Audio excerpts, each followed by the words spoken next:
Until the turn of the century, the discourse of distance education was essentially about access, trying to reach the underserved populations and the second chance and non-traditional learners, and helping developing countries educate large numbers of learners with limited resources. This was the social agenda of distance education. But with the emergence of online learning in the late 1990s, we've also seen the rise of a much more functionalist and technologically deterministic agenda. A key factor driving the growth of online learning since the 1990s has been the financial pressure on public post-secondary institutions to address increasing demand without additional funding. Many institutions looked to online distance learning because it was seen as a way of avoiding the costly construction of new buildings. However, instead of using this technology to reach the non-traditional learner, it was used to support on-campus learners to create blended learning. This form of e-learning gradually began to overshadow the socially oriented distance education programs. The dominant themes in our educational technology discourse are no longer about access, but about the technological imperative and the need to prepare learners for the 21st century, for the knowledge economy. If you look at any recent government policy on information and communication technology and education, you'll see this theme is front and center. Participatory access is rarely mentioned. This shift in discourse is troubling. First, the access problem hasn't been solved.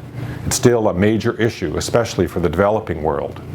While there was a 53% increase in higher education participation globally between 2000 and 2007, in low-income countries it increased only marginally from 5 to 7%.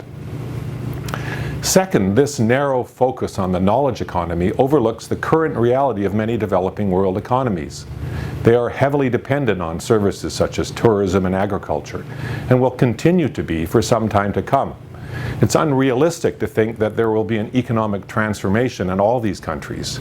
Yes, there will be a growing need for knowledge workers, but a single-minded focus on educating for the knowledge economy may have the unintended consequence of forcing people to leave their countries to seek work elsewhere, thus undermining already shaky economies.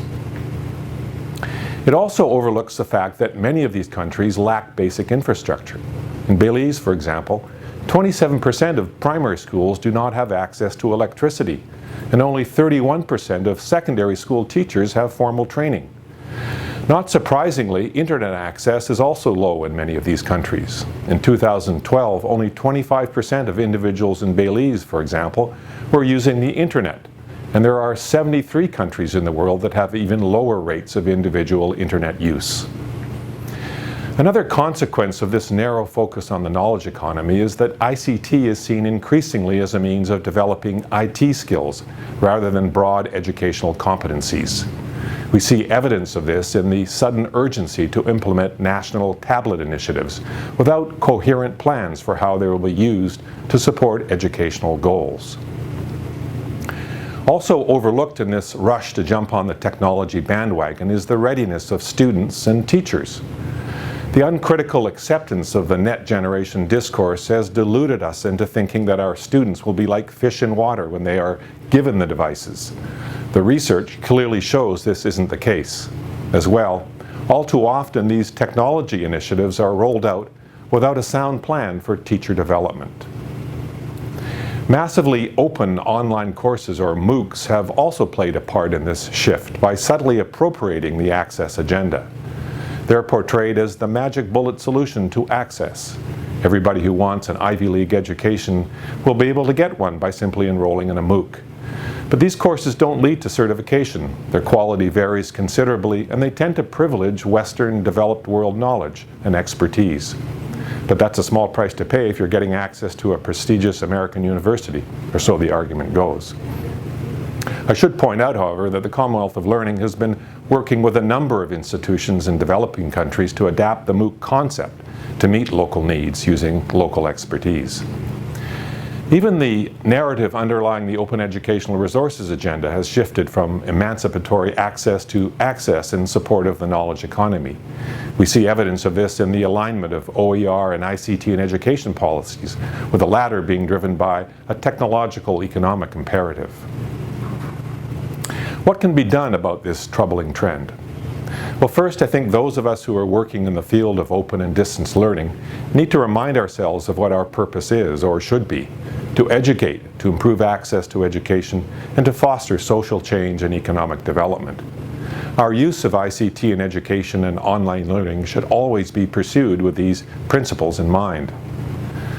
Second, we need to remember that despite globalization and the rapid diffusion of technology, there are still huge differences in both the physical and what I would call the cognitive access to technology across the globe. Solutions that may work in South Africa are not necessarily appropriate for Guyana or Belize. And we should not assume that the simple provision of physical access will result in the effective use of the technology. Finally, we need to remind ourselves that distance education emerged as a response to a problem that has not yet been solved: how to provide access to quality education for all. Shifting the focus from solving the access problem to preparing for the knowledge economy may sound like a matter of semantics, but it undermines our ability to adequately address the access issue.